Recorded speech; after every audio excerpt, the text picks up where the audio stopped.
Hi, I'm me, and this is my review of The Time of the Doctor, of the Doctor of Doctor Who.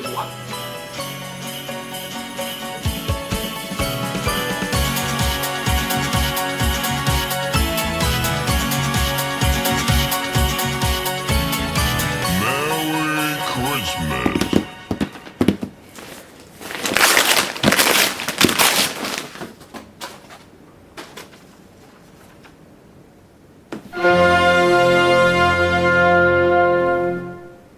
That is absolutely hideous. I don't understand. I didn't ask for this.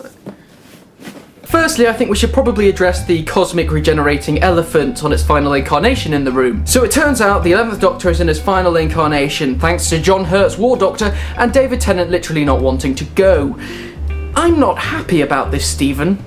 Not happy. All the fans seem to be, though. As soon as the news came out, everyone seemed to interpret it as an intelligence test rather than a rushed, unnecessary excuse for Stephen to tackle the final Doctor story. I must have done something wrong this year to get this. I don't actually know what to do with this. I honestly don't. Maybe I should just return it to the shop alongside the thousands of other unwanted Union Jack Daleks. As soon as the fans understood why the Doctor was in his final body, they were completely fine with it.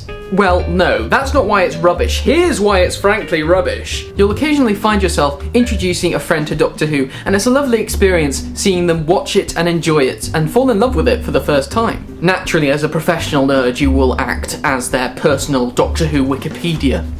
If they eventually develop an interest, they'll want to know things like when the Daleks were first knocking about, or who the longest serving Doctor is. And on one occasion, I imagine they'll ask you which number Doctor Peter Capaldi is.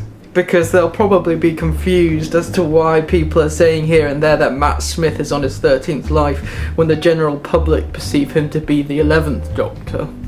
Here's what you're going to have to say. Well, this Peter Capaldi, for instance, he's the 12th Doctor, but he's on his 13th incarnation, and he's on his 14th life, and he's on his second regeneration cycle. And it is at that moment that your potential fellow fan of a friend will step back and say, I can't be arsed with this. And that's a fan lost.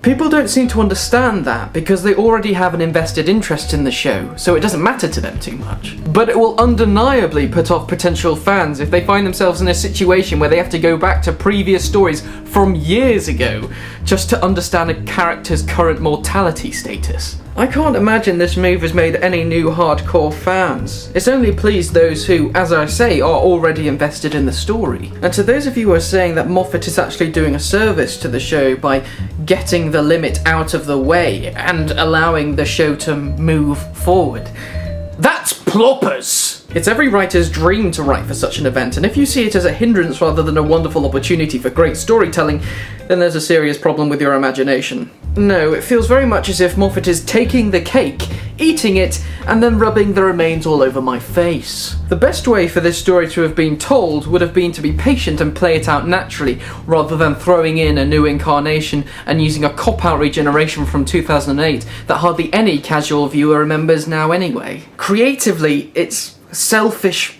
unforgivable, and incredibly damaging. Terrifying creatures. How many Daleks have you seen blown up in Doctor Who recently?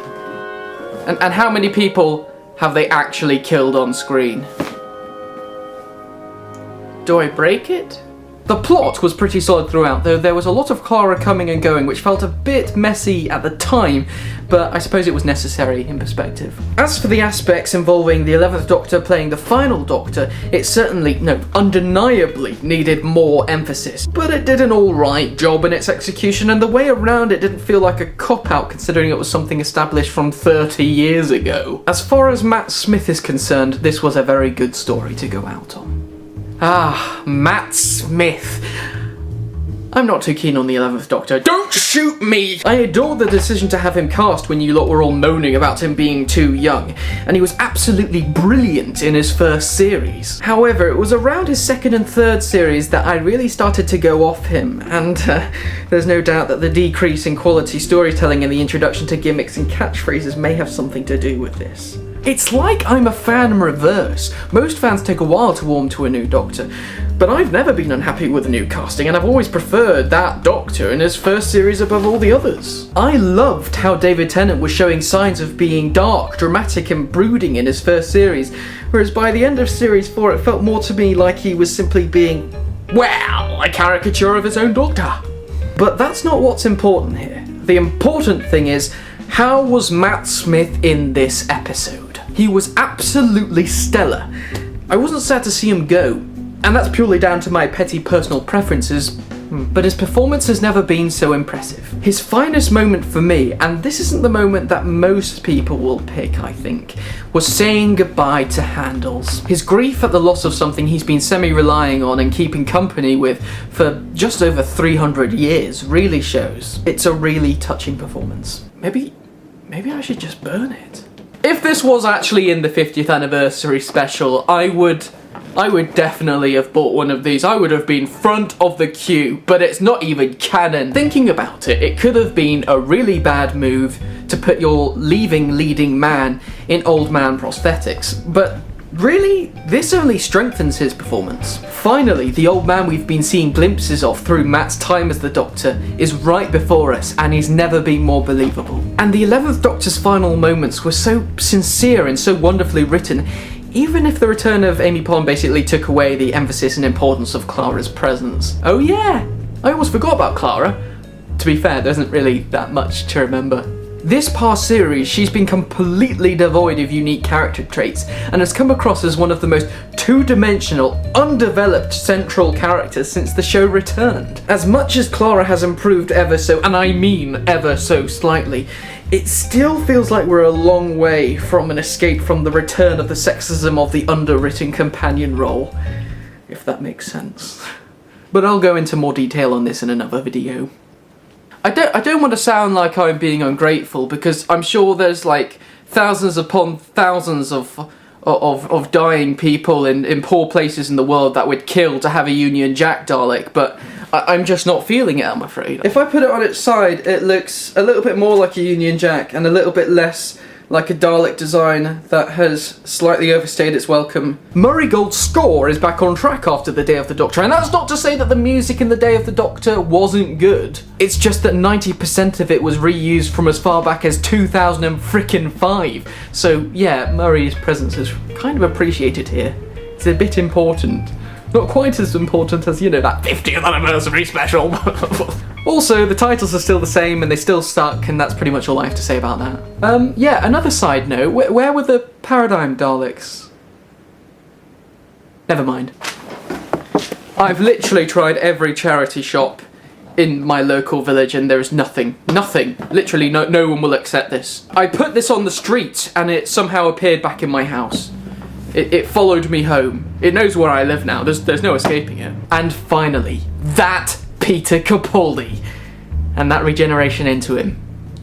Yeah, that was quite disappointing. A drawn-out transformation, and I mean like a physical transformation from one actor into the other, was something I was really looking forward to, but Matt Smith literally belched into him. It's like the effects team were too lazy to do a transition shot, which I know is not true because the effects throughout this story were actually pretty good. The speed of the regeneration and the subsequent 30 seconds were far too fast. It didn't feel like it had the punchy impact I think it was intending to have, and it felt more like a messy, badly directed version of Matt Smith's first appearance. You know, oh, this is different about me, and the TARDIS is crash landing. Look at me, I'm bonkers. But I am so excited about Capaldi. So excited. And we only have to wait another 9 months. 9 months, what? I don't even consider myself British. I consider myself an outsider of the human race. I don't like the British. It's full of horrible people. I don't like people. Can I just establish that now? I prefer this to people. Maybe we could live together in a world where this design wouldn't give me something close to an epileptic fit, but unfortunately that is not the case. I think I'll end it there. Thanks for watching, more great content to come, and remember to subscribe! Hold on. Why did the silencers have TARDISes underground? And who was that woman in the shop? Does anyone know how to turn his camera off? I've completely forgotten.